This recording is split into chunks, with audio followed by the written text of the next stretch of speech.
grab your deck of cards and get ready to start dealing, because today we're going over how to play cribbage. All you need to play this game is just a deck of cards, a cribbage board, and some lovely pegs. The goal of this game is to be the first one to score 121 points by using the cards you're dealt and the pegs to keep track of your score.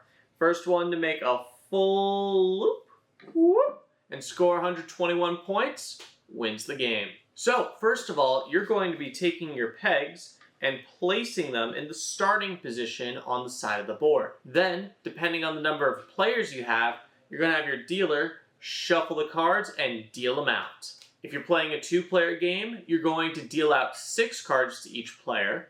If you're playing a 3 or 4-player game, though, you're going to want to deal out 5 cards to each player. Now, in a 2-player game, from your 6 cards, you're going to take 2 of them and put them in the center. However, if you're playing a 3 or 4-player game, you're only going to take 1 card and put it in the center. This pile in the center is known as the crib, and we'll talk more about that later. Now, after you place your card or cards in the crib face down, the remaining cards you have will be your hand. The dealer will then take the top card from the deck and flip it up.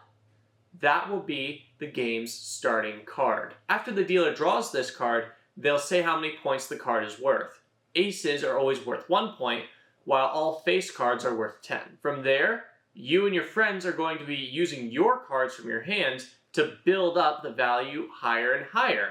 However, you have a hard limit of 31. You can never go past that number. Now, if you're the lucky player that's able to play a card from your hand that makes the total 15, then you earn 2 points, and you'll move your peg 2 spaces over. One important note, whenever you move your pegs, you're always going to want to move the peg that's furthest behind first. So that way you can keep track of what your score was and then add that many points further. Now, besides being the player that hits 15, you can also earn 2 points for being the player that makes the total equal to 31. However, if you're unable to play a card without making it go overboard, you have to say go. If you say go, that passes the turn on to the next player.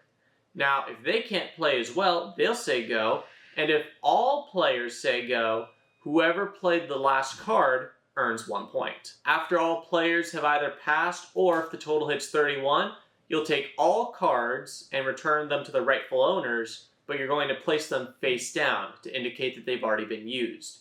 You'll also take the starting card that the dealer took, and then you'll place that face down as well to indicate that it's already been used. The player who played the last card in the previous hand now gets to start by placing any card they want. Now, the 2 other ways to earn points. First is if one of your opponents plays a card of a certain number. If you play a card of that same number to make a pair, boom! You just earned 2 points. Let's say that happens, and then the next player plays the same number card. Boom! That's a 3 of a kind, and that'll be worth 6 points. And if by some miraculous opportunity, the player after them also has another copy of that same card, well, that's 12 points to that player. Alternatively, you could also earn points by playing runs, where, for example, if one player plays a 6 on their turn, and you play a 7, if the player afterwards plays an 8, that's a run of 3. Doesn't matter what suit it is, just that the numbers are in numerical order. The number of points your run is worth is equal to the number of cards in that run, with a minimum of 3. You can then play cards on either end of the run by placing a 4 if we're going 5, 6, 7, or you could do an 8. Either way, you're going to be earning 4 points for making it a run of 4. Now eventually, one of the players will run out of cards and then they're done for that round.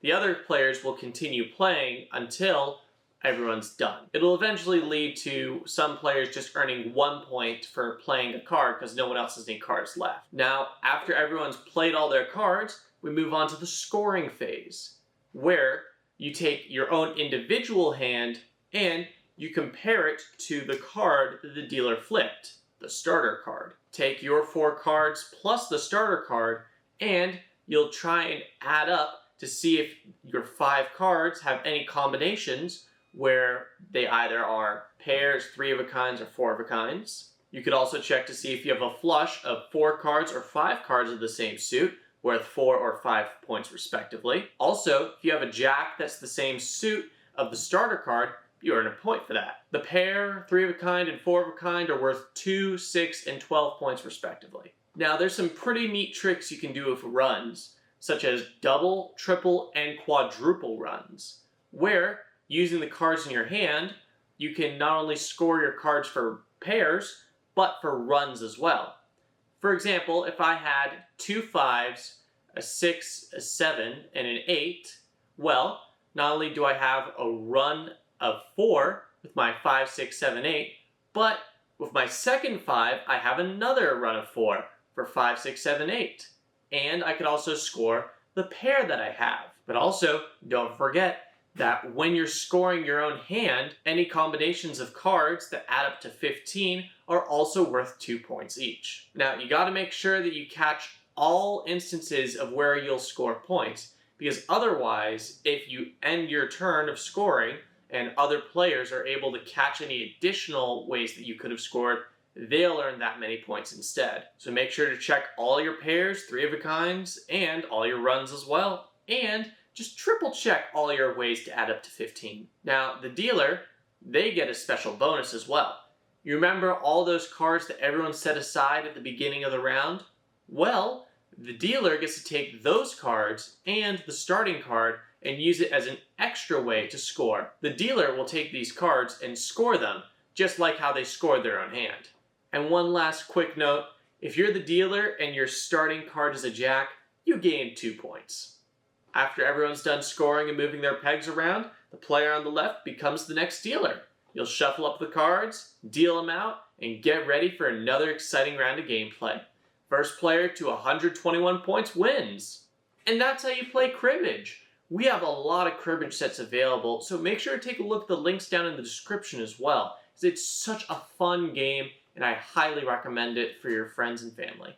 Anyways, I'm Alex from We Games, and I hope you're ready to deal out those cards.